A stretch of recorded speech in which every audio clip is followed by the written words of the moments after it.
This quick video will show you how you can create a new user inside of Windows 11. So what you need to do is open up the start icon, then click on settings.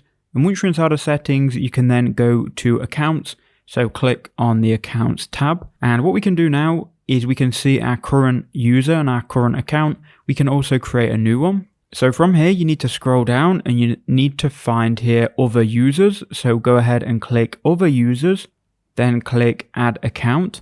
And once you've done that, it's going to open up this window and prompt you to sign in with a Microsoft account. Now don't worry, you don't have to have a Microsoft account. You can create a local account, but if you sign up with a Microsoft account, it will give you access to features like Office, Outlook, OneDrive, Skype, and so on. We're not going to do this for this video though. I'm going to create a local account by clicking I don't have this person's sign-in information. That's going to then redirect you to this window, and you can go ahead and create a Microsoft account if you wanted to, or you can add a user without a Microsoft account, which I'm going to do. I'm going to click on this, and then here we go. We're now creating a user. So maybe I want to just call this KnowledgeBase just for the video, and we'll give it a password.